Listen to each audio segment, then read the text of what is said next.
Boa tarde, amigos e amigas do canal Eumonic Diabetes. Olha onde eu tô.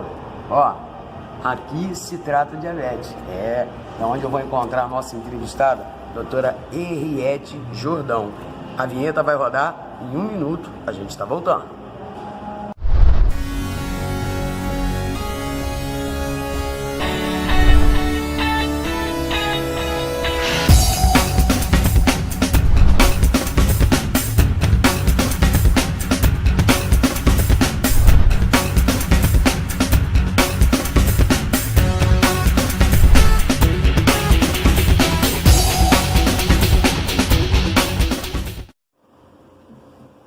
Então, amigos do canal, já adentramos ao consultório de uma pessoinha maravilhosa chamada Henriette Jordão. Boa tarde, doutora Henriette. Eu gostaria que você falasse para o nosso canal qual é a sua especialidade. Boa tarde, pessoal. A minha especialização é endocrinologia e metabologia de animais, de pequeno porte. Então, eu trato, por exemplo, de diabetes, hiperadrenocorticismo, ou síndrome de Cushing, hipertiroidismo felino, hipotiroidismo canino, acromegalia, felina. Então, isso são as doenças que eu lido no dia a dia, tá? E a diabetes é uma doença super comum, é a doença que hoje, junto com a obesidade também, quando eu falo obesidade em doença, as pessoas falam assim, obesidade? Eu falei, obesidade hoje é a doença, são as doenças que eu mais trato hoje no dia a dia. Tá? E tanto o gato e como o cachorro são acometidos por essas doenças, E hoje a gente vai falar um pouquinho, acho que da diabetes, que eu acho que é a doença que interessa mais na parte endócrina, é uma doença que as pessoas têm muitas dúvidas, e cão e gato, eles têm um pouquinho mais de diferença, O cão, ele é o tipo 1, e o gato, ele é tipo 2, E o que é isso? O cão, ele tem a destruição da glândula pancreática, então ele nunca mais vai produzir insulina. O gato, ele ainda tem uma remissão na diabetes. O que é isso? O pâncreas, ele continua produzindo insulina, mas é um pâncreas meio cansado. Ele produz uma quantidade que não consegue suprir a glicose para entrar na célula. Então a gente usa a insulina no gato para dar uma folga para esse pâncreas, e aí com o tempo o pâncreas consegue se recuperar e aí o gato se remissiona da diabetes. Então, o cão, ele infelizmente, como tem destruição da célula pancreática, ele tem que usar insulina para o resto da vida. O tratamento da diabetes, ele é a insulina, mas associado a outras medicações, Então, muitas das vezes, quando a gente faz o diagnóstico da diabetes, tem um aumento da glicose, E às vezes as pessoas me perguntam, Henriette, que aumento é esse? No cão, acima de 200 já é considerado diabético, e no gato, só de ver o veterinário, ele já faz 200, 300 mole. Então, o gato não é só o aumento da glicose, a gente às vezes tem que ter uma enzima chamada frutosamina associada para fechar o diagnóstico. E aí, fechando o diagnóstico diabético, a gente também tem que pedir outras enzimas, como aumento da fosfatase alcalina, aumento do ALT, que são enzimas hepáticas, ASH. E aí a gente pede um exame completo na clínica, isso tudo vai ser explicado para o proprietário. Hemograma para ver se não tem uma infecção associada, às vezes tem animais que têm que tomar antibióticos quando estão com uma diabetes muito avançada, e aí a gente associa medicamentos para tratar o fígado, às vezes tem diabéticos que fazem insuficiência renal associada, aí tem que tratar o rim, tem diabéticos que não tem só a parte do pâncreas que produz a insulina doente, mas a parte externa do pâncreas doente também, que é a pancreatite, e aí a gente tem que tratar também concomitante. E não só a parte do fígado, do rim e do pâncreas, mas o hiperadreno, que é a outra doença que eu falei lá no início para vocês, lembram? Que é outra doença endócrina, que pode estar associada ao diabético também. Então, a diabetes, eu sempre falo para os meus clientes que ela é uma doença multifatorial, multissistêmica. Então, o aumento da gordura nesses animais é bem alta, então a gente tem que tratar. Henriette, e a dieta? Dieta é fundamental, porque muitos dos diabéticos se tornaram diabéticos por causa da obesidade. Ela foi a primeira doença, ela foi o começo de tudo. Então, muitas das vezes, quando os diabéticos chegam aqui para mim, às vezes eles estão magros ou perderam peso. E aí, quando eu pergunto para o cliente o seu animal era gordinho, ele fala, nossa, doutor, era muito gordo. Então todos começaram com obesidade. Então aí começa o manejo dietético associado ao tratamento com a insulina, né? Na área humana, nós temos muitas insulinas, muitas. Os humanos fazem vários usos de insulina. Na área da veterinária, nós temos poucas insulinas, nós trabalhamos com duas praticamente, uma veterinária e uma humana, tá? Isso fica a critério do veterinário, qual que ele vai ter mais prática de utilizar. E isso tudo tem que ser explicado na consulta para o proprietário. Aí a gente associa insulina, manejo dietético, tá? E atividade física. Por quê? Vários trabalhos saíram agora explicando que a atividade física melhora a atividade da insulina. E se a gente vai ter uma melhora nesse hormônio, então a gente tem que estimular o nosso cão a fazer atividade. Aí a pessoa me pergunta, Henriette, meu gato? Vai ter que botar comida em cima do armário, ele vai ter que começar a caçar a comida dentro de casa. Então o gato vai ter que ser estimulado também a brincar de bolinha, luzes, né? Porque se ele ficar parado, a gente acaba não ajudando também na diabetes. Então as causas já foi o que eu falei para vocês, né? A gente tem obesidade, a gente tem também o fato das fêmeas serem inteiras, né? Por que a gente estimula a castração, gente? Porque a gente sabe que toda vez que o animal entra no cio, ele produz o GH mamário. E o GH mamário, que é um hormônio, ele bloqueia a ação da insulina. E toda vez que ele bloqueia a ação da insulina, ele pode provocar diabetes. Então, uma castração, gente, não é uma coisa só para evitar o tumor mamário, evita diabetes também. Né? E plantas tóxicas, produtos químicos também podem levar a diabetes? Podem, porque eles podem destruir o pâncreas de tal forma que ele não vai conseguir produzir insulina. Drogas que também inibem a convulsão também podem levar a diabetes, tá? Aqueles anticoncepcionais que o pessoal costuma comprar para aplicar nos animais e evitar o cio, também vão produzir uma resistência insulínica, e essa resistência insulínica vai levar a diabetes. Então, olha só quantas causas eu já dei para vocês de diabetes, mas a número 1 é a obesidade. Isso já foi mais do que provado, tá? O diagnóstico, já falei para vocês, super simples. Gente, é um aparelhinho, mediu a glicose, já falei para vocês os valores, né, de normalidade, né? Então, até 110 o animal é normal. Só que para a gente tratar, cão acima de 200 já é diabético para insulina e o gato acima de 300 a gente já pede frutosamina associada e trata. E outra coisa também que eu acho muito importante, o tutor. Né? A gente não pode esquecer do dono do cão, né? Quando a gente vai tratar o diabético. A maioria chega aqui chorando, a maioria se desespera, fala, como que eu vou aplicar insulina? Nunca botei a mão numa seringa, doutora, né? A maioria fala isso pra mim. E o consenso de diabético de 2018, ele levou muito em consideração o dono do cão e do gato.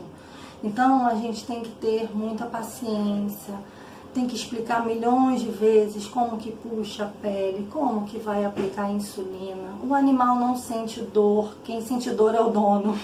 Ele chora muito mais do que o cachorro e o gato, né? E explicar que a diabetes ela é uma doença que vai ser pro resto da vida, né? No gato talvez não, a gente consegue curar.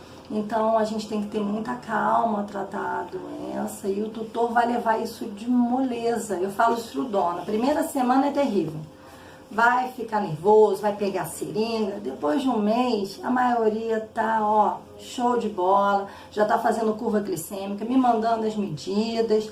Eu até brinco falando que eles até me abandonam, porque o gato e o cachorro ficam equilibrados, eles só vêm uma vez por ano para fazer os check-ups comigo, né? E o que eu sempre falo que é importante, o especialista, ele é de suma importância, porque a gente quando estuda, a gente estuda muito a fundo a doença, né? Então, quando a gente tem muita particularidade com a doença, quando a gente gosta muito, a gente torna fácil o tratamento, né? Então, o que eu vejo muito com os tutores aqui é que eu tenho tornado a diabetes talvez o tratamento mais tranquilo para eles. E isso é que me traz conforto no meu dia a dia, né? Eu vejo que os meus tutores, né, alguns cães assim, a minha primeira paciente foi a magrelinha, né? Foi a primeira diabética que eu tratei aqui, magrelinha, né? Ela não era magrela não.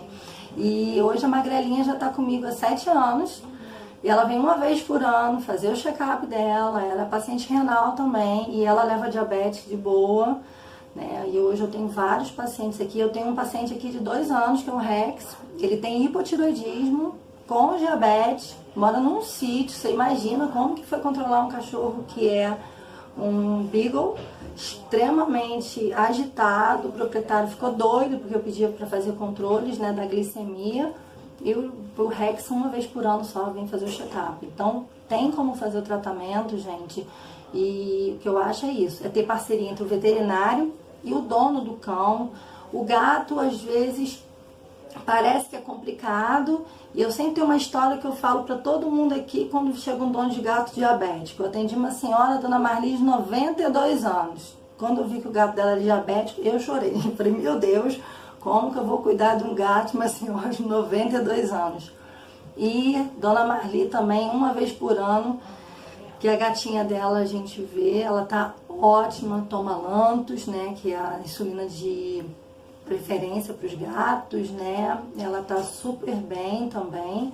E se a dona Marli, com 92 anos, conseguiu fazer o tratamento, eu vejo que qualquer pessoa consegue, né, então... Agora, doutora, eu soube que a senhora teve um paciente chamado Tico. O Tico Conta foi um um pouco. paciente que eu falei, ó, se não cuidar, vai virar diabético. Por quê? No exame de sangue, os triglicerídeos deles eram altíssimos, era mais de 1000, né? E a gente às vezes acha que os animais não podem ter um aumento de gordura, assim, e tem. E aí eu falava, Rosa, tem que cuidar da dieta, pelo amor de Deus, manejo dietético, vamos começar a cuidar, porque a obesidade é um fator predisponente para a diabetes, né? E aí a gente conseguiu, através de manejo dietético, uso de suplementos nutricionais, abaixar os triglicerídeos. Então eu sou o pavor dos donos de gatinho gordo, porque chega aqui, eu puxo as orelhas mesmo, fico controlando a dieta. E esse negócio de que gato tem que ficar jogando ração toda hora, não existe mais. A quantidade de ração tem que ser calculada pelo peso deles. Eles têm um score corporal ideal hoje, né? Esse score corporal vocês conseguem achar na internet, está lá. Então a gente tem que hoje buscar o peso ideal dos nossos animais. Então, se o gato tem que comer 80 gramas por dia, você vai ter que manejar esses 80 gramas por dia. É importante. A gente, durante anos, manejou muito mal os nossos felinos. Mas né? aquela carinha, aquele olhinho pedindo comida, o que a gente faz, Tem que então? ignorar. Lembrar que se tiver diabetes, tem que furar eles. Então, eu sempre falo para os meus clientes, não adianta, né? Então, e tentar trabalhar a comida úmida, eu acho isso importante para os felinos também. É outra dica que eu dou para os donos aqui. A comida úmida é muito mais importante do que a comida seca. O problema é que no Brasil a comida úmida é muito cara ainda e de pouca qualidade. Nós temos poucas opções no Brasil. Hoje, se a gente for alimentar um gato só com comida úmida, fica em torno de R$600 por mês. Então ainda é inviável no Brasil eu conseguir chegar a um manejo dietético excelente para um gato. Mas se a gente conseguir fazer 50% úmido com 50% seco, a gente melhora muito a qualidade de comida dos nossos felinos e a gente consegue dar saciedade também e controlar a gordura, porque a comida úmida tem muito mais proteína. Agora, eu tive um gato que eu brincava com ele com laser, justamente para ele fazer, né, esse exercício. Depois que o laser queimou, que eu não comprei, mas ele começou a ficar meio maluco, doutora. Porque ele ficava procurando o laser e ele ficava parado olhando para a parede durante horas. Será que é realmente recomendável esse laser, doutora? Eu acho que ele ficou meio caduco, hein? É que eles gostam muito, né? O gato, ele precisa se exercitar. E se a gente for pensar na origem, né? O gato é um caçador, né? E o que a gente fez com os nossos felinos? A gente castrou, colocou dentro de um apartamento e colocamos a comida à vontade. Então a gente os tornou obeso, né? Então a gente tem que estimular a brincadeira. Eu falo de colocar às vezes a comida no alto. A Rosa, dona do Tico, botou bastante coisa para eles brincarem no apartamento. Eu achei isso fantástico, para eles poderem buscar o alimento, fazer brincadeiras. Então a gente não pode deixar o felino de lado só com a comida, porque eles realmente engordam muito, né? E um gato obeso, ele tem 4,9 vezes chance de se tornar diabético. Isso está em trabalhos, né? Então a gente tem que evitar a obesidade, né? Certo. Agora uma última pergunta, doutora, para a gente encerrar, porque eu sei que o seu tempo aqui é caríssimo, ainda bem que eu não trouxe o meu. Por que pets? Por que pets? Por que cuidar dos animais, você? Então, desde pequena era meu sonho, né? Acho que a maioria das crianças querem ser veterinários, eles perguntam agora. Hoje meu filho fala, eu quero ser veterinário, mãe, né? E é um sonho que persistiu, né? Às vezes muitas pessoas desistem de ser veterinários no caminho, mas o meu continuou, né? Eu amo ser veterinária, amo de paixão, assim, toda vez que eu falo, eu me emociono, foi a melhor escolha da minha vida. E a endocrinologia também foi outra paixão na minha vida. E eu tornei endócrina porque quando bati um diabético aqui, gente, vocês não têm noção do desespero que me dava. Eu olhava pro livro e falava, meu Deus, na faculdade não me ensinaram a cuidar de diabético direito. E eu ficava, meu Deus, qual a dose de insulina? Como é que eu vou tratar nisso aqui? Aí eu falei, meu Deus, eu preciso estudar melhor os diabéticos. E foi por isso que eu busquei endocrinologia. E eu falo isso lá no meu curso, né? Eu tô na minha segunda pós-graduação de endocrinologia. Porque eu gosto tanto de estudar que eu fiz mais uma pós, né? Porque diabético não é fácil, né? Mesmo a gente estudando muito, é sempre um desafio, né? Porque é muita insulina, é muita novidade saindo, né? E o último detalhe da entrevista é a catarata, que muitas vezes a gente pergunta, gente, a catarata? Catarata não tem jeito na diabetes, a gente não consegue evitar em nenhum momento da doença, né? Isso vai ser... talvez, acho que ano que vem tá para ser um colírio que está sendo usado em cães. E se salvar a catarata no cão, vai salvar no ser humano. Então, talvez que seja o nosso milagre aí para ano que vem, né? Que seja, né? Bem-vindo. Se Deus quiser. Doutora Henriette, o canal, eu e Mônica e Beth, só temos a agradecer aí o tempo cedido. Muito obrigado. Se quiser dar algum recado para os seus pacientes, ou donos, ou futuros, o momento é agora.